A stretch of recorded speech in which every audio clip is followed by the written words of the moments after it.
2020 में 27 लाख, 2021 में 45 लाख और 2022 में 65 लाख और 2023 के एंड में ऐसा प्रिडिक्ट किया जा रहा है कि एप्पल इंडिया में 90 लाख आईफोन्स को बेचने वाला है। जहां पर लोगों को ये चीज लगती है कि इंडिया में जो सामान जितना महंगा होता है उसे बेचना उतना ही मुश्किल होता है। वहीं पर एप्पल ने 2022 के आखिरी क्वार्टर में आईफोन 13 को बेस्ट फोन बना दिया था। यानी कि आम जनता ने जो सबसे ज्यादा फोन लिया है उसकी प्राइस 60,000 रुपए थी, जो कि इंडिया के हिसाब से यहाँ पर होनी नहीं चाहिए थी। लॉजिकली इंडिया की पॉपुलेशन और यहाँ के मेजर मार्केट को देखते हुए यहाँ पर 15 से 20,000 वाले फोन से ज्यादा बिकने चाहिए थे, लेकिन बिक कौन सा रहा है? 60,000 का आईफोन 13। तो क्या हम इंडियंस के पास पैसा ज्यादा आ गया है, हम अमीर हो गए हैं, या फिर सीन कोई और है? यही जानेंगे इस वीडियो के अंदर। जो ये वीडियो दोस्तों रेगुलर वीडियो की तरह नहीं होने वाली है, तो जो लोग नए हैं उन्हें hello and welcome to technical culture. तो कहानी स्टार्ट होती है दोस्तों 2016 से, और इससे पहले दोस्तों एप्पल इंडिया में 10 से 12 लाख आईफोन्स को बेचा करता था। और उस टाइम पे दोस्तों इंडिया में कुछ ही लोगों के पास आईफोन्स हुआ करते थे, और मेरे जैसे दोस्तों जो मिडिल क्लास लोग होते हैं उनको कभी कभार आईफोन्स देखने को मिलता था, और जब देखने को मिलता था तो उसी वक्त उसे लेने का मन करता था। लेकिन जब 2016 में जियो आया, जियो के साथ दोस्तों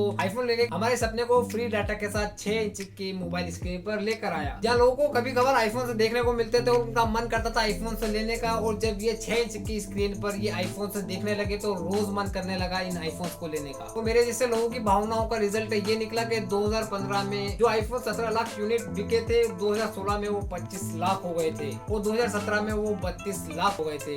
और इन सारी चीजों को देखकर एप्पल को आ रहा था मजा, और उन्होंने अपना लालच बढ़ाकर लॉन्च किया 2018 में आईफोन XS 1 लाख रुपए का फोन। और ये वो गोल्डन टाइम था जब इंडियन यूट्यूब क्रिएटर्स की चांदी हो रखी थी। और उन्होंने मेरी जैसे फीलिंग्स रखने वाले लोगों को समझाया कि जितने में आप एक आईफोन लोगे उतने में चाइनीज कंपनीज आपको 5 फोन से दे रही है। और लोगों ने उनकी इन बातों को समझा। इसका रिजल्ट दोस्तों ये निकला कि 2018 में एप्पल की सेल 32 लाख से सीधी आधी हो गई थी। अब इसका मतलब ये नहीं कि इंडिया में फोन से बिकना बंद हो गए थे, फोन तो बिक रहे थे बट आईफोन्स नहीं बिक रहे थे। और तब टिम कुक को लगा कि ऐसे तो हम इंडिया में धंधा नहीं कर पाएंगे, और इंडिया जैसी एक बड़े मार्केट को हम छोड़ भी नहीं सकते। तो इंडिया, चाइना और अदर एशियन कंट्रीज को ध्यान में रखते हुए एप्पल ने अपने आईफोन के 2 टुकड़े कर दिए, एक प्रो आईफोन्स और दूसरा दोस्तों नॉन प्रो आईफोन्स। जहाँ पहले लोग ये चीज सोचते थे कि एक एंड्रॉइड लेना है या फिर एक आईफोन, वहाँ लोग अब ये सोचते हैं कि नॉन प्रो आईफोन्स लेना है या फिर प्रो आईफोन्स। और एप्पल की ये स्ट्रेटेजी कितनी सक्सेसफुल हुई है वो ये नंबर्स काफी चिक के बता रहे हैं। बट इस टाइटेनियम के डब्बे को लेने के लिए हमें फाइनेंशियली बहुत ज्यादा मजबूत होना पड़ेगा, और हम हो भी रहे हैं, क्योंकि इंडिया आज दुनिया का फास्टेस्ट ग्रोइंग इकोनॉमी है, विच मीन्स लोगों के पास पैसा आ रहा है। और जब लोगों के पास थोड़ा ज्यादा पैसा आता है तो नो डाउट दोस्तों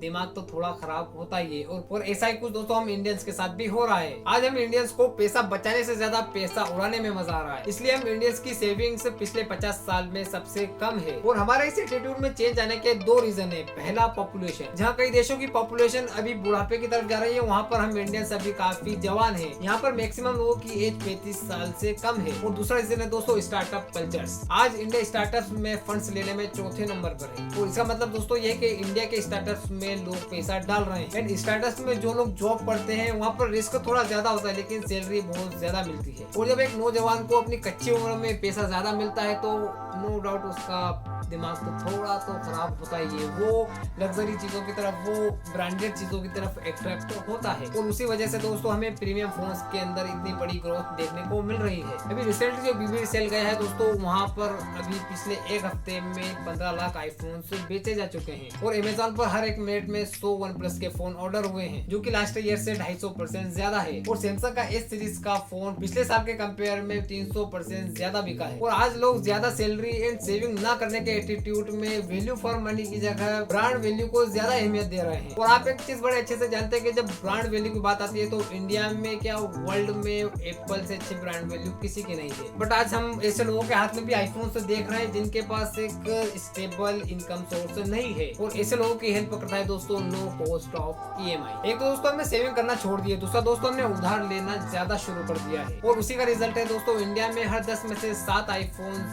EMI पर लिए जाते हैं। मेरे कहने का मतलब दोस्तों है कि जो सामान पहले हम अफोर्ड नहीं कर सकते, अभी भी दोस्तों हम उसे अफोर्ड नहीं कर सकते हैं, लेकिन उसको लेने का एक नया रास्ता खुल गया है नो कॉस्ट EMI के नाम पे। लोगों को ये चीज लगने लगी कि 5,000 महीना ही तो जा रहे हैं, देख लेंगे, बिना ये सोचे कि जो भी आप 25,000 रुपए कमा रहे हैं अगले 12 महीने तक आप 20,000 महीना होने वाला है। अब उससे क्या ही फर्क पड़ेगा, एक रोटी कम खा लेंगे, लेकिन लगना चाहिए ना कि अंबानी से कम थोड़ी ना है। तो लो कॉस्ट ऑफ EMI वो गेम चेंजिंग रीजन है जिसकी वजह से दोस्तों आज आप इतने सारे इंडियंस के हाथ में आईफोन देख रहे हैं। बट कहानी यहाँ पे खत्म नहीं होती है। अब दोस्तों बिकने में तो सैमसंग के फोन भी 1 लाख रुपए में मिलते हैं, और वो भी दोस्तों नो कॉस्ट ऑफ EMI पर अवेलेबल हैं। लोग उनकी तरफ क्यों नहीं जाते हैं? इसी के बाद दोस्तों हम इस वीडियो के नेक्स्ट पार्ट में करेंगे, जो कि मैं भी दोस्तों नेक्स्ट वीक आएगा।